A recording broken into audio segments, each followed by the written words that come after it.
आजच्या गिरणी कामगारांच्या या मेळाव्यासाठी उपस्थित असलेले कणकवलीचे सन्माननीय आमदार श्री नितीशजी राणे, ज्यांनी गेल्या कित्येक महिन्यापासून सतत गिरणी कामगारांच्या प्रश्नावर आवाज उठवला, अशा आपल्या गिरणी कामगारांच्या अध्यक्षा रश्मीताई लुडबे, मंचावर उपस्थित मिलिंद बिस्त्री, संदीप बिस्त्री, श्री नारकर, श्री महादेव सावंत आणि उपस्थित या मेळाव्यासाठी आवर्जून रविवार असून सुद्धा दुपारच्या वेळेला आलेले सगळे गिरणी कामगार बंधूंनो आणि भगिनींनो, मी सर्वप्रथम आपलं या मेळाव्यासाठी स्वागत करतो.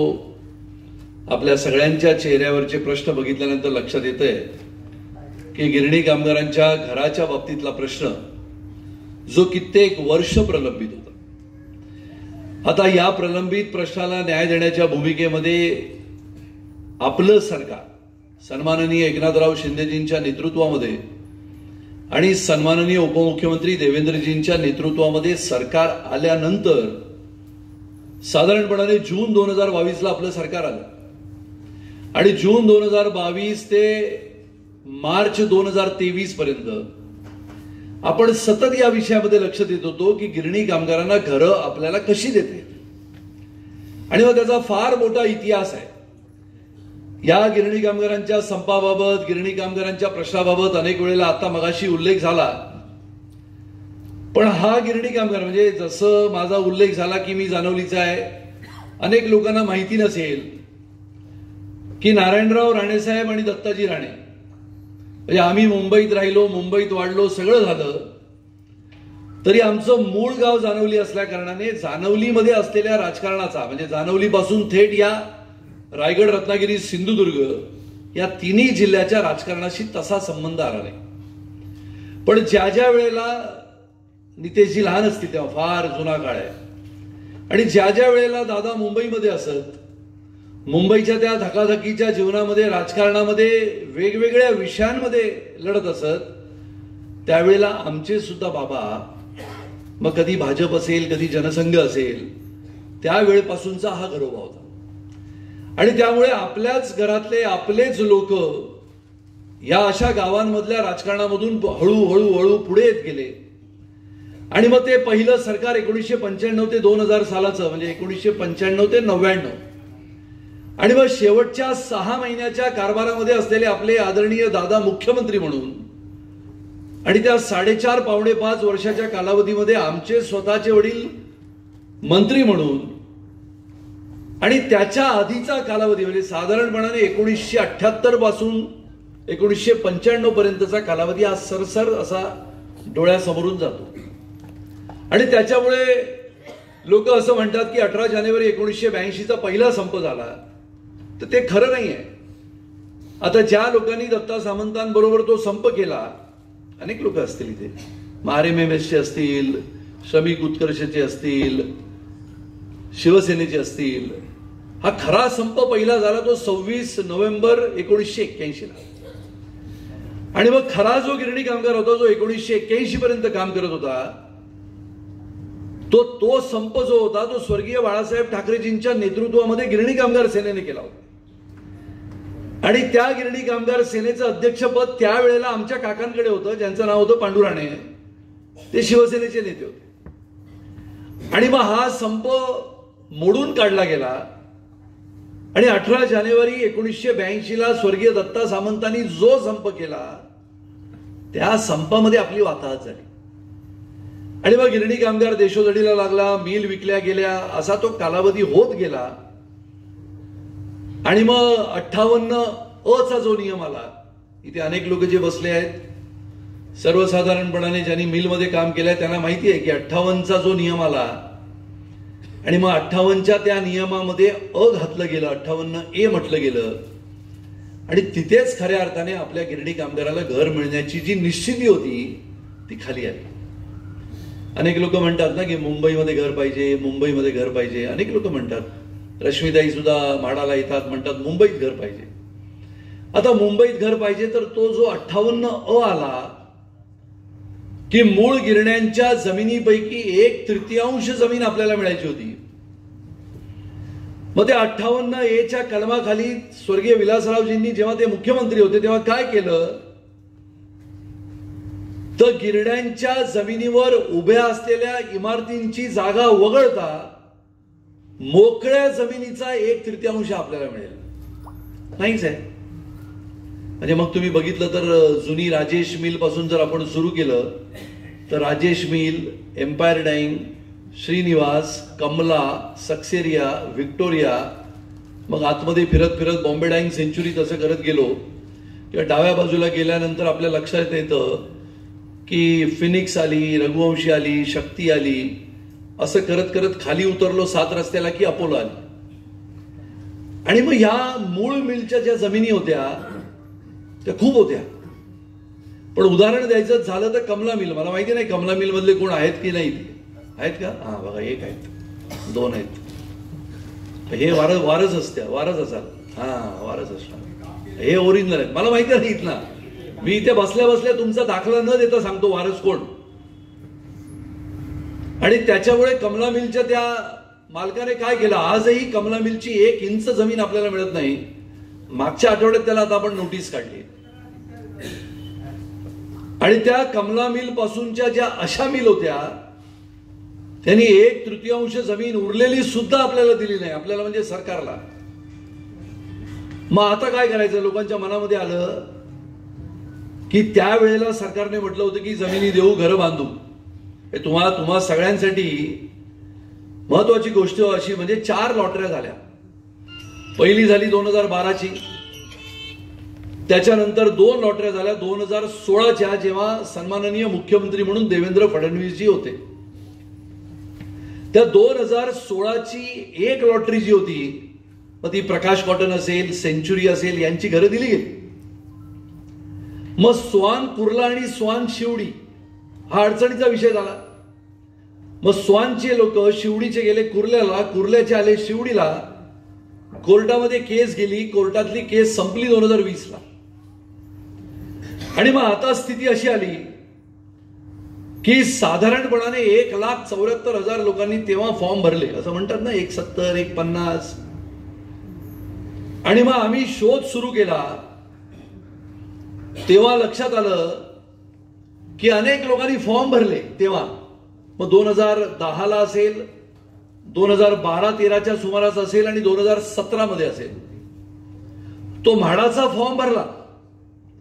पण त्या म्हाडाच्या फॉर्मला अनुषंगाने आपल्याकडे कोणतेच कागदपत्र नव्हते. आणि मग कामगारांमध्ये चलबिचल सुरू झाली की आमच्याकडे कागदपत्र नाही. आणि कागदपत्र आणायची कुठून?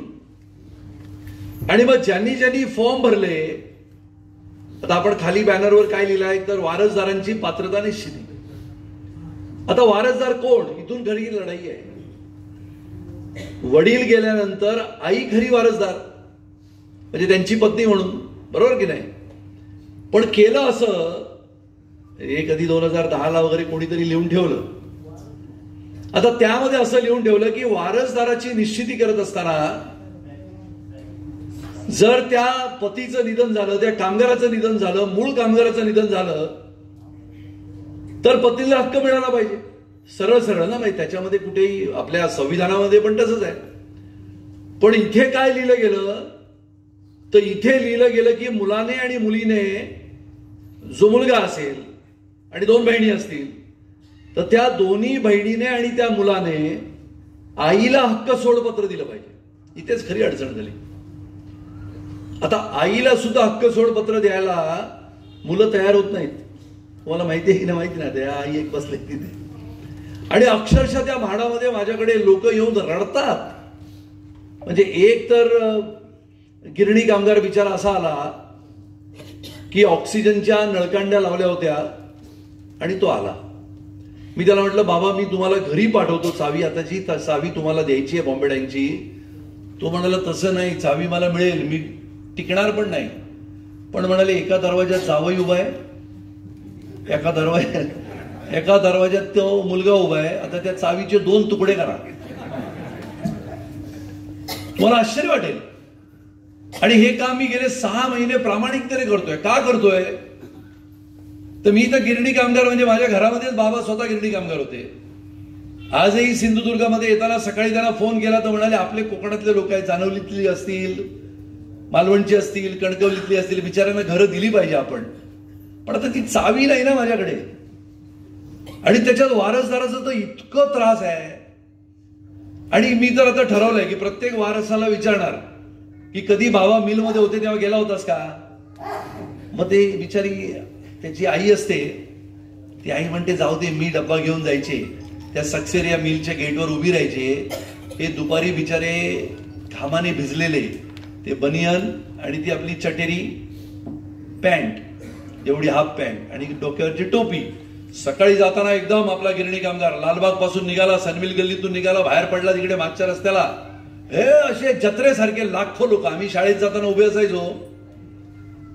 आणि लोअर परेलला जो गिरणी कामगार राहिला तो तिकडचा एक दीनबंधू दुग्धालय होतं, कोणाला माहिती असेल की माहिती नाही, तो त्या दीनबंधू दुग्धालयामध्ये यायचा सकाळी, कारण का 10 पैशाला दूध मिळायचं. आणि तो डायरीत लिहून ठेवायचा. आणि हा सकाळी टोपी घातलेला, लेंगा सदरा असा घातलेला आपला रुबाबदार गिरणी कामगार डब्बा. तुम्हाला कोणाला माहिती असेल, जे जुने लोक आहेत, अनेक महिला सुद्धा आपल्या गिरणी कामगार म्हणून होत्या. एका हातात डब्बा आणि त्या डब्याच्या बाजूला छोटासा डब्बा ज्याच्यामध्ये पान, सुपारी, अडकित्ता आणि छोटीशी एवढी ती आता विक्सची डबी येते ना तशी ती चुन्याची डबी एवढीशी. आणि ती बिचारी आजी काम करायची आणि ती खळ हाताला लावून ती प्रिंटिंग करायची साडीवर. आणि मग आता आपल्या लक्षात आलं की ही आपली गिरणी कामगारांची जी मंडळी आहेत, ह्यांना घरं दिली पाहिजेत. घरं तर तुम्हाला आश्चर्य वाटेल, आज काही राजकारणाचा भाग नाही. जेव्हा नितेशजींची निवडणूक असेल ना तर मला एकदा तरी बोलवा. मराठी माणूस आहे ना, त्या मराठी माणसाचा विषय मी सांगेन तुम्हाला काय, जे लोक म्हणतात. आता आपला विषय नाही सध्या. आणि मग गेल्या 2.5 वर्षाच्या ज्या सरकारमध्ये एक उदाहरण देतो. बॉम्बे डाईंग आणि श्रीनिवासची घरं तयार होती. 4,000. 2020 साली त्याची लॉटरी पण झाली. गिरणी कामगारांनी पैसे पण भरले, एकही घर दिलं नाही, एकही. त्याची पात्रता झाली नाही. फक्त 26 कागदपत्र 2019च्या नोव्हेंबर महिन्यापासून 30 जून 2022 पर्यंत, म्हणजे मी तर हे तुम्हाला पुराव्यानिशी दाखवू शकतो, फक्त 26 कागदावरचे ताबे दिले.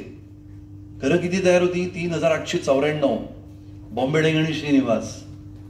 आणि मग करोनाग्रस्तच्या लोक त्याच्यात गेले, घुसखोर घुसले. असं करता करता गेल्या 5 महिन्यामध्ये, म्हणजे तुम्हाला मी सांगतो स्थिती कशी आली, तर 3,894 घरांची लॉटरी झाली शेवटची बॉम्बे डाईंग श्रीनिवासची. म्हणजे त्यात टेक्सटाईल पण आली आणि स्प्रिंग पण आली. आणि आपण जवळजवळ 1,627 घरांच्या खऱ्या चाव्या गिरणी कामगारांच्या हातामध्ये दिल्या. आणि गिरणी कामगार राहिला आता बॉम्बे डाईंग आणि श्रीनिवास मध्ये गेला. तुम्ही विचार करा, तुमच्यापैकी कोणच गेला नाही, कारण की एकानेही टाळी वाजवली नाही. आता रश्मीताई वाजवत आहेत, पण त्या वाजवत आहेत कारण का तुमच्याही आपल्या कोकणातला जो होता तो बॉम्बे डाईंग श्रीनिवास मध्ये नव्हता. तुम्ही होते, मिळाली जावी, लॉटरी नसेल लागली. लॉटरी लागली नाही. आणि त्याच्यामुळे ज्यांना लॉटरी लागल्या त्याच्यात सुद्धा अनेक लोकांनी 3-3 फॉर्म भरले. वडिलांचा पण आला, मुलाचा पण आला आणि थेट जावयाचा आला. मुलगी आलीच नाही. मग ते सगळं छानबीन करत करत 146 लोक असे होते की त्यांचं कशाच काय नव्हतं. ती 146ची वेटिंग लिस्ट पण आपण क्लिअर केली. तिकडे नोटीस लावली, एजंट शोधा आणि 50,000 रुपये मिळवा. एजंट धरला तर त्याला म्हटलं पोलिसात देऊ आपण. एजंट गायब झाले. पण आपला गिरणी कामगार सुद्धा इतका हुशार आहे, तो काय बिचारा छोटे छोटे पैसे जमवलेले पुरचुंडी बांधून ठेवलेली असते. तो येतो तिकडे म्हाडामध्ये. आणि मग एकदा मी एका वेगळ्या जिन्याने उतरलो आणि बाहेर आलो. तिथे 2 आपले मामा उभे होते. त्यांनी मलाच विचारलं, सुनील राणेला ओळखता का? म्हटलं नाही ओळखत. काय पाहिजे? नाही म्हणाले, काय ओळख बिळख असेल तर सांगा. म्हटलं आता ओळख बिळख लागत नाही, डायरेक्ट जा. नाही म्हणाले, एवढा वेळ कुठे, आता गावाकडून आलो आहे, थोडंसं सेटिंग होते का? सेटिंग. तर मलाच विचारतो तो. आपल्या गावाचा नव्हता तो, तिकडचा होता, पश्चिम महाराष्ट्राचा. आपल्या गावातला बिचारा कसला सेटिंग करतो. आणि मग त्याला मी म्हटलं, अरे बाबा मामा असं नाही होत, तुम्ही उद्या या. नाही, मला म्हणाले तुमचं नाव तर सांगा. म्हटलं मी सुनील राणे. मला म्हणतो खोटं कशाला सांगता. मग त्याला मी बोलवला. त्याला लॉटरी लागली होती, पण उगीच पैसे घेऊन फिरत होता. आणि त्यामुळे ही सगळी यंत्रणा आपण आता कशी आणली आहे तुम्हाला सांगतो. तुमच्या मनातला सगळ्यात पहिला प्रश्न असा आहे की फॉर्म भरला पण कागद नाहीत. बरोबर आहे की नाही. आता समजा हे तुमच्याकडे लॉटरी लागली नव्हती, पण तुम्ही त्या लिस्टमध्ये असाल. 1,50,000ची आम्ही एक यादी जाहीर केली साधारणतः सप्टेंबरमध्ये. माहिती आहे तुम्हाला. अरे माहिती असणारच. त्या 1,50,000मध्ये नावं नाहीत असे हात वर करा ज्यांनी फॉर्म भरले होते. कधी 2017ला शेवटचा फॉर्म. पण त्या 1,50,000 मध्ये नावच नाही असे हात वर करा. 1 2 3 4 5 हळूहळू काय करताय. 6 7 घाबरत 8 9 10. बघा या 300 लोकांमध्ये 10च लोक आहेत. आता ज्यांनी फॉर्मच भरलेला नाही आतापर्यंतचा. थांबा थांबा, आता चावी नाही माझ्याकडे. माहिती तर घेऊ द्या. म्हणजे आता तुमच्याकडे नशिबाने ते नितेशजीने सगळ्यांना बोलवले. म्हणजे साताऱ्याला तर अशी स्थिती होती की मी आणि शिवेंद्रराजे आपले आमदार आहेत. म्हणजे आता माझा शर्ट आणि पॅन्ट राहते की नाही असं खेचून खेचून काढला मला. कोल्हापूरमध्ये पण तसंच. प्रकाश आंबेडकर आमचे आमदार आहेत. हजारोच्या संख्येने. म्हणजे कोल्हापूरला तर तुम्हाला सगळ्यांना कल्पना आहे. कोल्हापूरला आपला जो त्यावेळेचा आपला सगळा गिरणी कामगार कोल्हापूरकडे निघून गेला. कोल्हापूर, सांगली, गडहिंग्लज, शाहूवाडी, अरे इतके लोक आले. हजारो लोक आले होते. आता ज्यांनी फॉर्मच भरला नाही 2010 मध्ये, 12 मध्ये, 17 मध्ये, असे किती लोक आहेत. नाही बघा, तुम्हाला माहितच नव्हतं. खाली करा. माहितच नव्हतं. आपण नंतर बोलू. एक मिनिट. आता पुढचा प्रश्न आहे का. ज्यांनी 1-1-82 नंतर, आता मगाशी रश्मीताई म्हणाल्या नाही एखादा पुरावा घ्या आणि करा. एजंटांचा इतका सुळसुळाट होता की एजंटांनी इतका धुडगूस घातला होता त्या माडामध्ये. तो बंद करण्यासाठीच पहिले 2-3 महिने आपले गेले. आता मला सांगा की तुमच्यापैकी 1-1-82 नंतर, म्हणजे वारसदारांना कदाचित माहिती नसेल, पण जे मूळ गिरणी कामगार आहेत की 1-1-82 नंतर तुम्ही कामावर गेलात. मग 240 दिवस असतील, त्याच्या आधी पण तुम्ही असाल 1-1-82च्या आधी, पण तुमच्याकडे कोणताच कागदपत्र नाही. असे किती लोक आहेत. तेच. पण एक असेल तर तो 240 दिवसाचा नसेल. आणि त्यामुळे तुम्हाला मी बोलतो नंतर एकदा सांगून टाकतो तुम्हाला. आणि प्रॉव्हिडंट फंडाची पावती किंवा गुलाबी पास. गुलाबी पास कोणाकडे आहे असा हात वर करा. म्हणत आहे गुलाबी पास आहे. नाही वारसदार, तुम्ही वारसदार आहात ना. नाही वारसदार नंतर, पहिले मूळ गिरणी कामगार. वारसदाराचा वेगवेगळे इश्यू आहे, सांगतो तुम्हाला. आता जो मूळ गिरणी कामगार आहे ज्याच्याकडे गुलाबी पास आहे. आता आपण 10-12 पुरावे मागितले आहेत, पण एका पुराव्यावर सुद्धा काम होतं. म्हणजे कोणतं तर प्रॉव्हिडंट फंडाची पावती. ती तुमच्याकडे नसेल. आहे. आता मिलचं सर्टिफिकेट आहे का. आहे. आणि तरी सुद्धा तुम्ही फॉर्म भरला नाही. बरोबर ना. त्याच्यामुळे तुमचं नावच नाही पहिल्या यादीत. आता 1981च्या शेवटच्या महिन्यामध्ये काम करत होता. 1982ला पण थोडे दिवस आला, पण तो स्ट्राईक जेव्हा सुरू झाला तेव्हा तो निघून गेला. असे किती लोक आहेत. आणि 31 डिसेंबर 1981ला निवृत्त झाला त्या वर्षभरात. असे किती आहेत. किंवा 1981च्या कधीतरी आधीमध्ये 20 वर्ष 25 वर्ष नोकरी केली आणि निघून गेला. असे किती आहेत. 1981 संप. बरोबर. त्याच्यात तुम्ही बाहेर आलात, मग परत गेलात नाही. पण तुम्ही फॉर्म भरला ना. बरं. आता आपण काय केलंय, ह्या 2 मागण्या आहेत. तर 1981 पर्यंतचा जो गिरणी कामगार होता, जो 1982च्या संपाला गेला नाही, ऑक्टोबर नोव्हेंबरचा तो संप जो होता 1981चा, त्याच्यात तो बाहेर पडला, तो गेलाच. त्याच्यानंतर 31 डिसेंबर 1981 अनेक लोक निवृत्त झाले, अनेक लोकांनी निवृत्ती घेतली आणि तो बाहेर पडला. आता तो संपामध्ये पण नव्हता, मग तो 81च्या पण नव्हता, 82च्या पण नव्हता. मग त्याला सुद्धा आधार द्यावा असं एक मत बनलंय. आता सगळ्यात पहिलं काय होणार आता, तर आता मी एक लॉटरी करतो आहोत. ती लॉटरी आहे रांजणोळीची. आता तुम्ही म्हणाल की आम्हाला तिकडे जायचंच नाही, तो भाग वेगळा. आता रांजणोळीच्या लॉटरीमध्ये जे लोकांनी फॉर्म भरले आता किती लोकांनी फॉर्म भरले ऑनलाईन? केवढे? ऑनलाईन असेल, ऑफलाईन असेल, म्हणजे मुंबईत जाऊन कागदपत्र दिली म्हाडामध्ये, पण तुम्हाला OTP आला किंवा इलिजिबल आहे असं आलं, असे आले सगळा. वा. आता तुम्हाला सगळ्यांना माहिती आहे की 1,13,960 अर्ज आले. अर्ज म्हणजे ऑनलाईन. त्यातला आपण जवळजवळ 88,000 पात्र केले, दोन्ही ऑनलाईन ऑफलाईन मिळून. आणि गेल्या 15 वर्षामध्ये घरं 15,000 उपलब्ध झाली.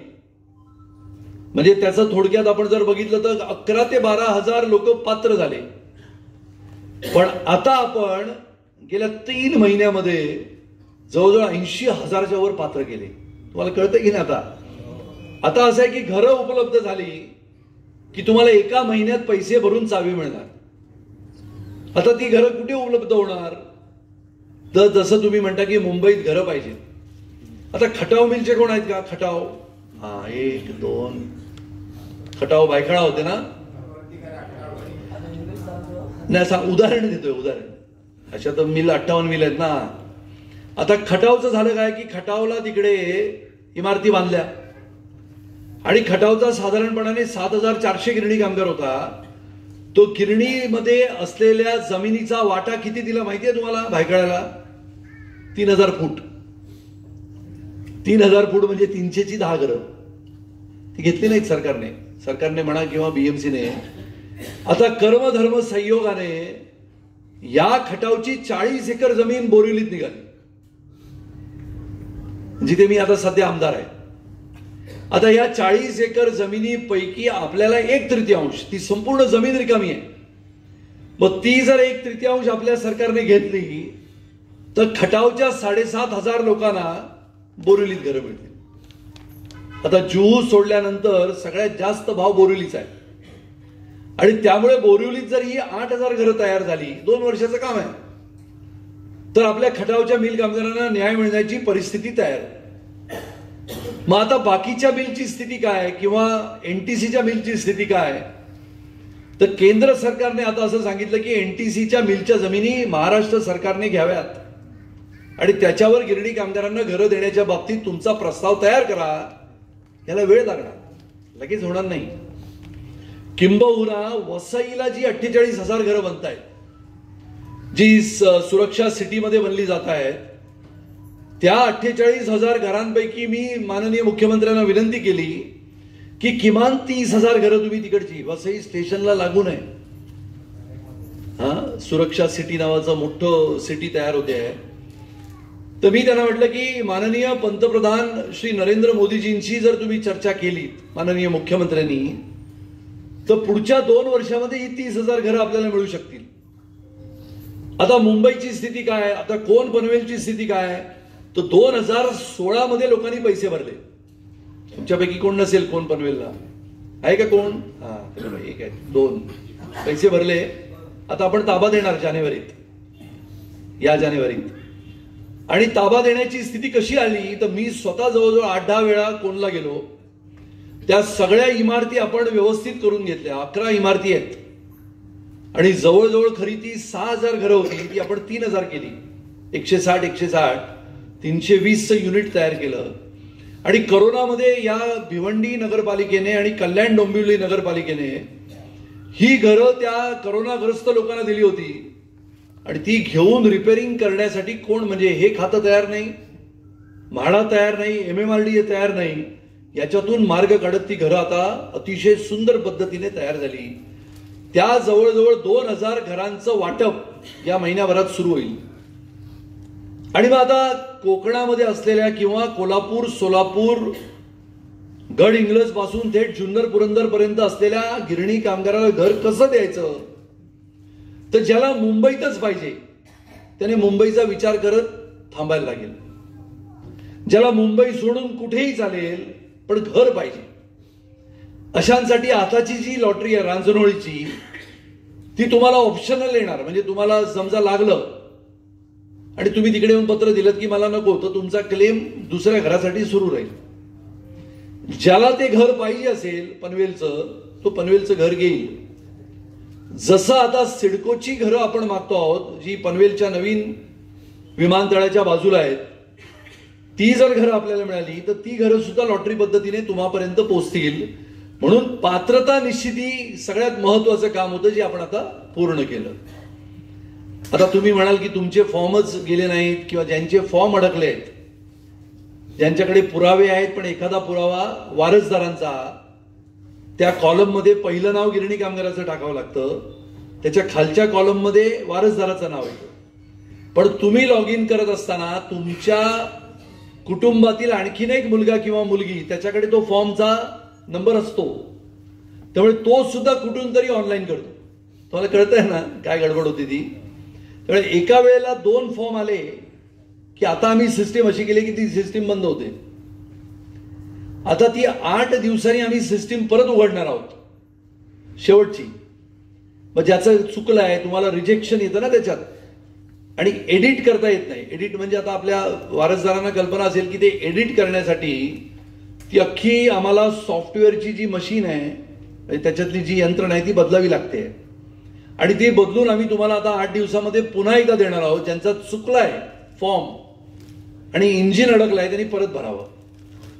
31 जानेवारी 2024ला आपण सध्या हे बंद करण्याचं ठरवलंय, ऑनलाईन फॉर्म्स. याच्यानंतर फॉर्म नाही. आता ज्यांनी अडकलंय त्यांनी काय काय करावं, तर तुमच्याकडे तुम्हाला निश्चित माहिती होतं की मी 240 दिवस भरले आहेत आणि मला सॅलरी सर्टिफिकेट मिल देत नाही, तर आम्ही आता मिलच्या सगळ्या व्यवस्थापनांना लिहिलंय की तुम्ही सॅलरी सर्टिफिकेट आमच्या या गिरणी कामगाराला दिलंच पाहिजे. आणि त्याच्यासाठी म्हाडाचे 2 अधिकारी या येत्या आठवड्यापासून आपण मिलच्या या कामामध्ये बसवणार आहोत. मी रश्मीताईंना सांगेन कुठे ते बसणार आहेत, माझ्या ऑफिसमध्ये किंवा बाजूला. आणि तसंच प्रॉव्हिडंट फंडाच्या कमिशनर बरोबर मी बैठक घेतली आणि त्यांच्याशी मी फोनवर बोलल्यानंतर असं कळलं की प्रॉव्हिडंट फंडाचे जुने पुरावे जेवढे मिळतील तेवढे काढून घेण्याचा आपण प्रयत्न करतोय तुमच्यासाठी, जेणेकरून तुमचा फॉर्म त्याच्यामध्ये स्वीकारला जाईल. तिसरा मुद्दा असा आहे की 240 दिवसाचं सर्टिफिकेट म्हणजेच सॅलरी सर्टिफिकेट, त्याच्यावर लिहिलं असतं कोणत्या कालावधीमध्ये तुम्ही काम केलं. आता सारस्वत बँकेमध्ये अनेक लोकांनी फॉर्म भरले, तुमच्यापैकी भरले होते का कोणी? हा, हे बघा एवढे लोक आहेत. तुम्ही सगळे अपात्र झाले होते ना, की झाले पात्र? पात्र झाले. पात्र किती झाले सारस्वत बँकेचे? आता सारस्वत बँकेने, कदाचित तुमच्या सगळ्यांचे आले असतील, पण सारस्वत बँकेने हजारो फॉर्म तसेच ठेवले बँकेत, जे भरलेच नाहीत.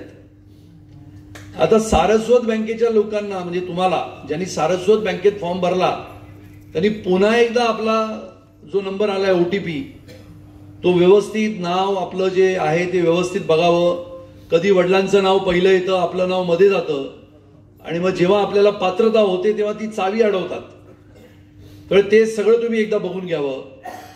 आणि या सगळ्या प्रक्रियेमधून आता 1982चा कामगार ज्याने फॉर्मच भरलेला नाही, अशासाठी मी माननीय मुख्यमंत्र्यांना विनंती केली आहे की एकदा ही आपली पात्रता निश्चित झाली 1 लाख लोकांची, 1,20,000 जी काय आहे, की आपल्या लक्षात येईल की पहिल्या टप्प्यातले हे 1,20,000 आहेत. 1,70 होते की नाही, 1,70चे 1,20 आलो आपण. हे 50,000 कुठे गेले? तर हे 50,000 5-5 फॉर्म भरलेले लोक होते.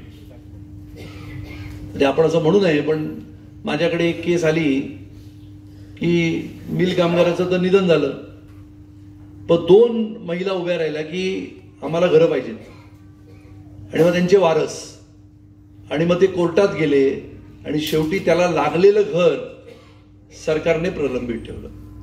त्यामुळे वारसदारांना माझी विनंती आहे की आपण फॉर्म भरत असताना आपल्या कुटुंबामध्ये एकच फॉर्म भरला जाईल, हे तुम्ही लक्षात घ्या. आता तुम्हाला हे माहिती आहे की खरं म्हणजे पत्नीने फॉर्म भरला पाहिजे. म्हणजे त्या मूळ गिरणी कामगाराचं समजा निधन झालं असेल दुर्दैवाने, तर त्यांच्या पत्नीने फॉर्म भरायचा. आता ती पत्नीचा फॉर्म न भरता मुलगी किंवा मुलगा डायरेक्ट लॉग इन करतात थेट, आणि मग ते सगळं अडकतं. आणि मग ती मूळ गिरणी कामगाराची पत्नी तिथे गिरणी कामगार म्हणून तिकडे येते मुंबईत, तर असं कसं होईल? आणि म्हणून तुम्ही तो फॉर्म भरत असताना फार सुटसुटीत फॉर्म केलाय. तुम्हाला वाटते अडचणीचा, पण तसं नाही आहे.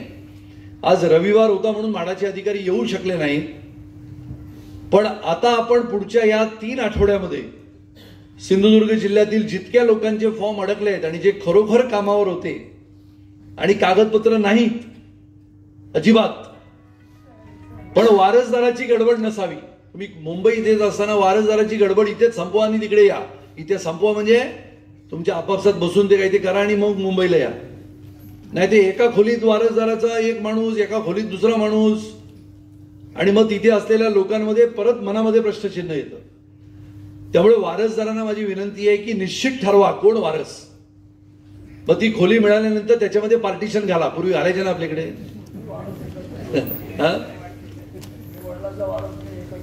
नाही असं तुम्ही म्हणता. मी एक सांगलीची पाटील नावाची महिला होती बिचारी, तिचं वय पण 40-45 असेल. वडील होते, वडील वारले, आई वारस होती, आई वारली, आणि ही सांगलीवरून महिला बिचारी यायची. 4 वर्षे येत होती आणि बॉम्बे डाईंगची होती वडील. आता भाऊ नाही, बहीण नाही, कोण नाही, एकच. आणि म्हाडाने म्हटलं तुझा आता वारस, तू वारस आहेस हे कोण सांगणार?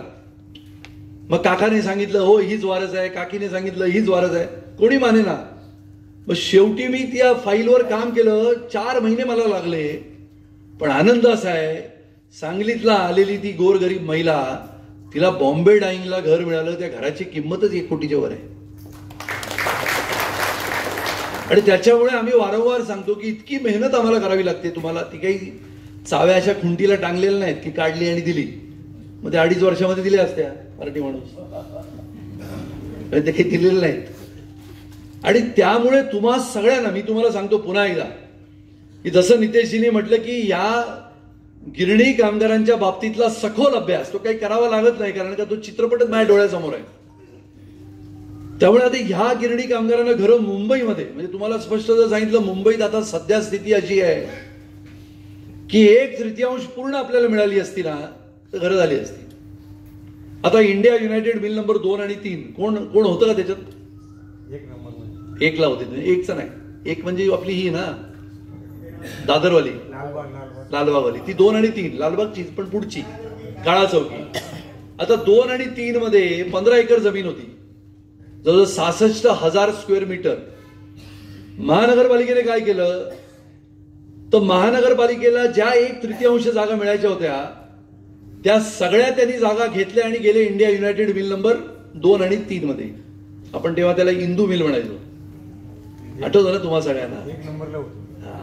मग ती 2 आणि 3 मध्ये महानगरपालिकेने 15 एकर जमीन घेतली ताब्यामध्ये, आणि त्या 15 एकर पैकी 5 एकर मध्ये एक म्युझियम बनवत आहेत. आता गेले 3 वर्ष अडकले आहेत. गिरणी कामगारांच्या वारसांना नोकरी मिळेल म्हणून तिथे ते एक म्युझियम आहे, सुंदर बनवत आहेत. ते जर पूर्ण झालं, या सन्माननीय माजी आमदार प्रमोदजी जठार, तर त्या काळा चौकीच्या आपल्या इंडिया युनायटेड मिल नंबर 2 आणि 3 मध्ये किती गिरणी कामगारांना घरं मिळाली असती विचार करा. जर या खटावमध्ये 7-8 हजारांना मिळत आहेत तर लालबागमध्ये काळा चौकीमध्ये आपल्याला 6,000 घरं मिळाली असती. आता मी त्या दिवशी काळा चौकीला बघायला गेलो, त्या मिलची स्थिती बघितली आणि आमच्या महानगरपालिकेच्या कमिशनरला म्हटलं उरलेली जी 22,000 स्क्वेअर मीटर आहे, किमान 5 एकर लालबागची, ती तरी आम्हाला द्या म्हाडाला. आणि त्यामुळे मुंबईतल्या जमिनी ताब्यात घेण्याच्या प्रक्रियेला निश्चितपणाने वेग आहे. पण त्या जमिनी ताब्यात घेऊन घरं बांधणार तोपर्यंत आपला गिरणी कामगार सरासरी त्याचं वय 80 आहे. आहे की नाही, प्लस मायनस मूळ गिरणी कामगाराचा. आणि मग जो टिकला आहे, जो देवाच्या कृपेने थोडा सशक्त आहे, तो थोडा थांबला तर आपण समजू शकतो. पण जास्तीत जास्त गिरणी कामगारांची भावना अशी आहे की घर द्या. त्यामुळे जी घरं आपण आता सध्या निर्माण आहेत, तयार आहेत, आपल्या ताब्यात आहेत, ती देण्याचा प्रयत्न आपण आता करतो आहोत. नवीन घरांची निर्मिती माननीय मुख्यमंत्र्यांच्या मनामध्ये आहे की ठाण्याला जी 160 एकर जागा, तुम्ही पेपरमध्ये वाचता ना की 160 एकर जागेपैकी 60 एकर जागा ही चांगल्या स्थितीमध्ये आहे. बाकीच्या तिकडे खाजण जमीन आहे, समुद्राचं पाणी म्हणजे खाडीचं पाणी, ठाणे खाडीचं पाणी तिकडे आहे. मग 60 एकर जमीन माननीय मुख्यमंत्री प्रयत्नामध्ये आहेत की ती 60 एकर जमीन जर ठाण्यामध्ये मिळाली तर एक 15,000 घरं तयार होतील. ती तयार होतील. त्यामुळे माझी तुम्हाला विनंती आहे की पहिल्यांदा आपण पात्रता केली पाहिजे. या महिन्याभरात पात्रता ज्यांची नाही आणि ज्यांच्याकडे कागदपत्रच नाही, तर असा एक कोणीतरी कार्यकर्त्यांनी, मग जठार प्रमोदजी असतील किंवा नितेशजी असतील, आपल्या कार्यकर्त्यांनी रश्मीताईंना मदत करून तो एक डेटा बनवला पाहिजे की समजा आता या ताई मगाचपासून हात वर करतायत, तर यांचा प्रश्न काय आहे, असं एक एक माणसाचं, एक एक व्यक्तीचं आपण डेटा केलं पाहिजे, जे कोल्हापूर आणि साताऱ्याला केलं. आणि कोल्हापूर आणि साताऱ्याला जवळजवळ 23,000 लोकांचा डेटा बनवला गेला. म्हणजे काय प्रॉब्लेम आहे, काय प्रश्न आहे, वारसाचे प्रश्न कोणते, असं सगळं बनवलं गेलं. आणि सगळ्यांनी मुंबईला यायची गरजच नाही. रश्मीताईंना मुंबईला येण्याची व्यवस्था करण्यासाठी दोघे आपले नेते सक्षम आहेत. आणि मग त्या सगळ्या फायली घेऊन आल्यानंतर म्हाडाच्या अधिकाऱ्यांना जोडून देण्याचं काम मी करेन. आणि त्यामुळे आता पहिल्या पात्रता फेरीमध्ये जी घरं आपल्याला मिळायची आहेत ती घेण्याची तयारी आहे का? किती लोकांची आहे? मग मी शेवटचा एक मुद्दा टाकतो तुमच्याकडे. चला ठीक आहे. हा, पण तेच म्हटलं ना, पनवेलची जी तयार आहे सध्या. आता मुंबईच्या घरांच्या बाबतीत मी तुम्हाला सांगतो ना, आता मुंबईमधला मूळ गिरणी कामगार म्हणजे कोण? जो मुंबईत राहिला, कालांतराने त्याची मुलं मोठी झाली, त्यांनी घरं घेतलं आणि तो आहे तिकडे. पण 70% गिरणी कामगार हा गावाकडे गेलाच गेला तो. म्हणजे मग कोल्हापूर पासून, पश्चिम महाराष्ट्रापासून, कोकणापासून ते काही अहमदनगर पासून, जळगाव पासून ते थेट अकोल्यापर्यंत गेला.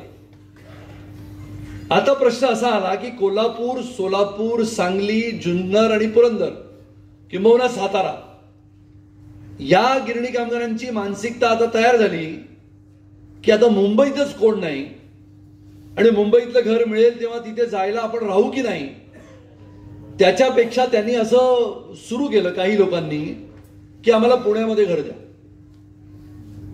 आता काही लोक म्हणाले कोल्हापुरात द्या, पुण्यात द्या, साताऱ्यात द्या, चांगल्या ठिकाणी द्या, थोडी जास्त स्क्वेअर फुटाची जागा द्या. म्हणजे तिथे आपण 300 देतो, पनवेलला 320 दिल्या. आता पनवेल आणि कोलला इंडिया बुल्सची घरं आहेत.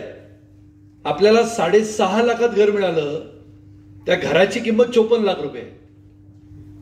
बॉम्बे डाईंग नशीबवान लोक आहेत. बॉम्बे डाईंगला मोठी घरं बनली गेली, मोठी म्हणजे 300चीच, पण ती पहिली बनली गेली. आता जर आपली तयारी असेल तर माननीय मुख्यमंत्र्यांकडे काही आमदार त्या त्या जिल्ह्यातले अशी मागणी करतात की साताऱ्याला आमच्या गिरणी कामगाराला दिलं तर चालेल. ज्याला पाहिजे त्याला, ज्याला नको तो थांबू शकतो. आणि अशा पद्धतीने आता आपल्याकडे कोकणामध्ये तसं राहण्याची व्यवस्था, आपल्याला अपार्टमेंट, बिल्डिंग हळूहळू आता सुरू झाले. आता तुम्ही म्हणाल की नाही तर शेत जमीनच देऊन टाका 1-1 एकर. हा, काही आपला गिरणी कामगार हुशार असतो. तर एक जण माझ्याकडे त्या दिवशी आला, एक चिठ्ठी दिली, पत्रकार मित्र सगळे बसले. त्यांनी सांगितलं साहेब काय 25-25 लाख देऊन टाका. म्हटलं फार कमी मागितले, आता माझ्याकडे वर्ल्ड बँकेची चावी आली आहे. असं काही पैसे देतात वगैरे होणार नाही. आपल्याला घरं घेण्याच्या दृष्टीने आपण आता विचार केला पाहिजे. 1991ला जमिनी विकण्याचा निर्णय झाला. 92, 93, 94, 95ला हळूहळू कायदा आला. पहिली लॉटरी निघायला 2010 मध्ये मान्यता मिळाली. 2012ला लॉटरी झाली. 16-17ला घरं मिळाली, 16ला एक लॉटरी झाली, 18-19-20ला घरं मिळाली, 16ला आणखीन एक लॉटरी झाली, अजून घरं नाही दिली आहेत. आपण म्हणजे त्या वेळच्या सरकारमध्ये म्हाडाचा चक्रव्यूह भेदेल कोण? तर कधी कधी मला भीती वाटते की माझा अभिमन्यू तर होणार नाही ना तिकडे. कारण का या म्हाडामध्ये 2020च्या लॉटरीतली अजून तुम्हाला मी सांगतो 2267 घरं आहेत, तयार आहे. आता तो गिरणी कामगार आम्ही त्याला दिवाळीपासून शोधतोय, तो म्हणतो नाही आता दिवाळी आहे नंतर येतो. दिवाळी गेली, त्याला फोन केला, अरे बाबा ये आता, घर राहिलंय इकडे. नाही येतो आता, मुलीचं लग्न काढलंय. अरे बाबा घर आहे ना, आता जानेवारी आला. नाही ते आता गावाला गेलोय, आता फेब्रुवारीत येतो. अजूनही तुम्ही विचार करा, 2267 कामगारांना लॉटरी लागली आहे. मुंबई बँक पैसे देऊन उभी आहे लोन द्यायला, आणि गिरणी कामगारांना घर पण भाड्याने द्यायला आपण मान्यता दिली आहे. कारण का बँकेचे हप्ते भरायचे. तरी सुद्धा 2267 गेले 5 महिन्यापासून आम्ही ओरडतोय या या. तर जोपर्यंत हा हातात असलेला ताबा संपणार नाही तोपर्यंत सरकार सुद्धा नवीन ताबा आपल्याला कशाला देईल. त्यामुळे कोकणामध्ये जर अशी स्थिती आली की एखाद्या चांगल्या ठिकाणी आपल्याला घरं उपलब्ध होत असतील, आणि कोकणातल्या कोकणात, मग रत्नागिरी असेल, सिंधुदुर्ग असेल, जिथे अवेलेबल होतील म्हणजे जिथे उपलब्ध होतील, तर तिथे जायची तयारी असेल तर सन्माननीय आमदार मुख्यमंत्र्यांच्या त्या बैठकीमध्ये सांगू शकतील. तुम्ही जर सन्माननीय आमदारांना, नितेशजींना सांगितलं की ठीक आहे आपल्याला मुंबईत मिळतील, आता तुम्ही असं पण नाही म्हणायचं की आता सध्या इकडे द्या, मग मुंबईत झालं की मुंबईत पण द्या. हा म्हणजे आपण कोकणातले आहोत ना, त्याच्यामुळे आपण हुशार असतो.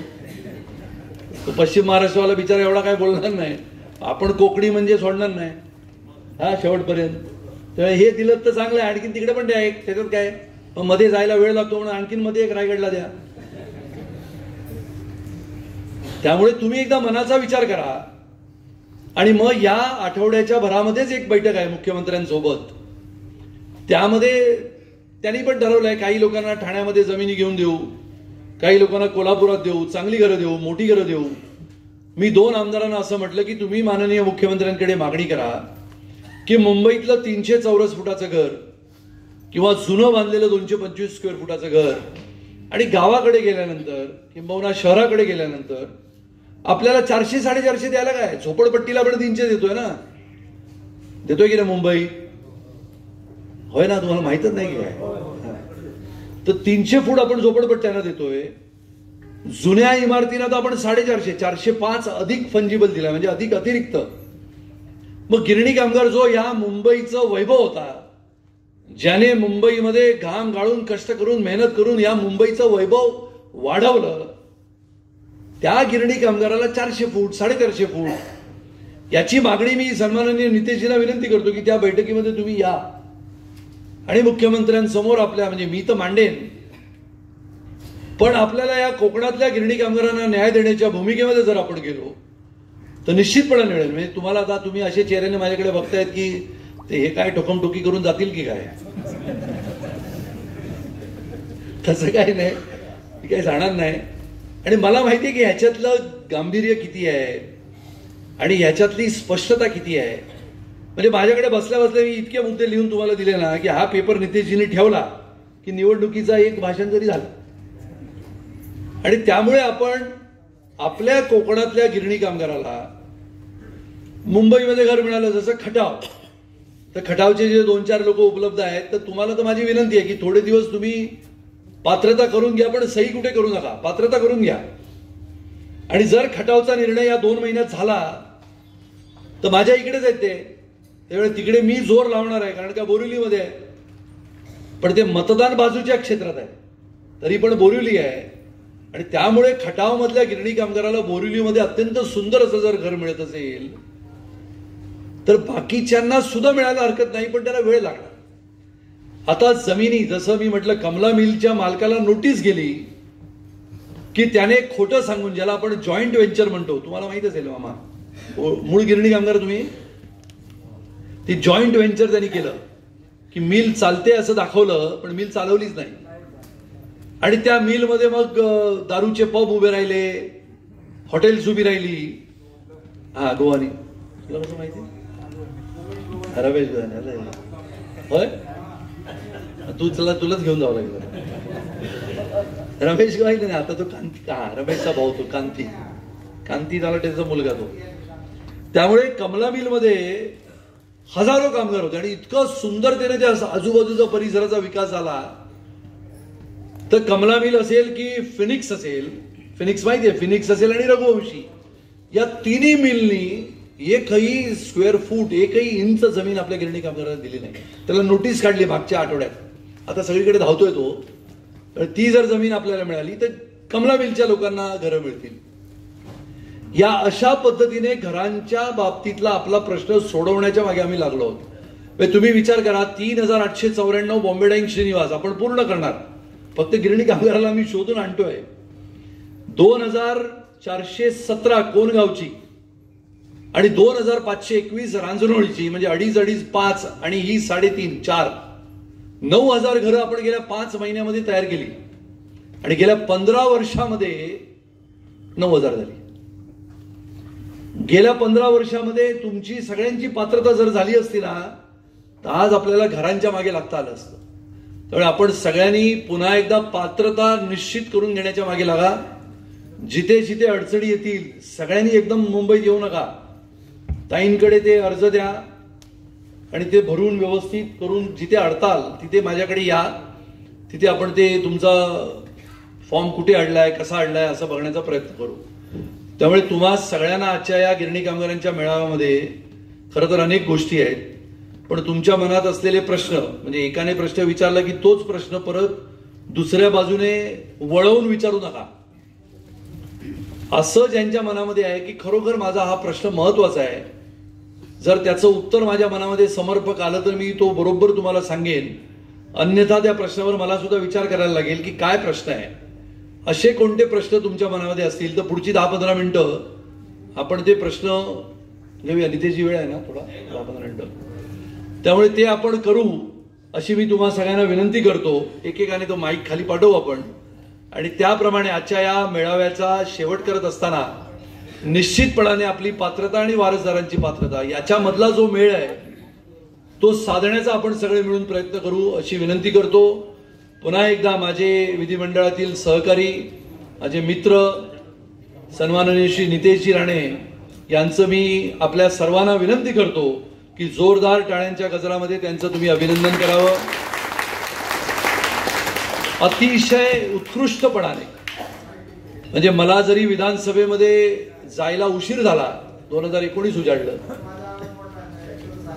होय होय होय, देतो माईक मामा तुम्हाला. तुमचा आवाज मोठा कारण का तुम्ही घोषणा देत होता ना पूर्वी. आणि मिलचा जो ओरिजिनल म्हणजे मूळ गिरणी कामगार आहे ना, तो मोर्चे धरणे आंदोलन मध्ये इतका आणि अंगठे, आता खूप वर्ष झाल्यामुळे बिचारा तो मलाच म्हणतो येऊन, काय साहेब काहीतरी मोर्चा बिर्चा काढा. त्यामुळे आता काही मोर्चे बिर्चे काढायचे नाहीत. आणि त्यामुळे नितेशजींचं मी अभिनंदन करतो. अनेक विषयाला, तुम्हाला सगळ्यांना कल्पना असेल की अनेक विषयाला सडेतोडपणाने आणि अभ्यासू जसे आदरणीय दादा करत असत त्याचप्रमाणे त्यांच्याच पावलावर पाऊल ठेवून काम करणारे माझे सहकारी नितेशजी यांना मी धन्यवाद देतो. आमचे जुने मित्र, भारतीय जनता पार्टीचा प्रचाराची धुरा लालबाग पासून घेऊन इथपर्यंत आले आणि थडकले, प्रमोद जठार आमचे जुने मित्र आहेत, माजी आमदार, आणि अतिशय तन्मयतेने गोरगरीब जनतेची सेवा करण्याचं व्रत घेतलेले प्रमोदजी यांचं सुद्धा मी मनपूर्वक अभिनंदन करतो.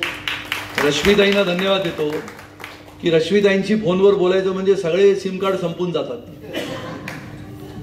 त्या इतक्या न थकता बोलतात. काल पण 10-10:30 फोन केला, त्यांना म्हटलं अहो ताई आता फोन माझा फुटेल तो, तेव्हा त्यांनी फोन ठेवला. त्याच्यामुळे प्रमोदजी तुम्हाला धन्यवाद. अशा कार्यकर्ते तुम्ही तयार केले. त्याच्यामुळे कामाची तड लावणारे हे सगळे कार्यकर्ते आहेत. आणि तुम्हाला विश्वासाने सांगतो की निश्चितपणाने जरी मी पहिल्यांदा तुमच्या समोर आलो आणि मी जरी गावातला असलो, गावाशी फार माझा संबंध नाही, बाबांचा संबंध आजही येतात. वयाच्या 88व्या वर्षी सुद्धा जानोलीत येतात, फिरतात, लोकांना भेटतात आणि जातात. त्यामुळे राजकारणाचा आमचा संबंध हा मुंबई, सगळा कोकण आमच्या राणेसाहेबांकडे आहे. त्याच्यामुळे तुमचे प्रश्न गिरणीच्या संबंधातले हे निश्चितपणाने मी करेन असा विश्वास देतो आणि माझं वक्तव्य संपवतो. जय हिंद, जय महाराष्ट्र.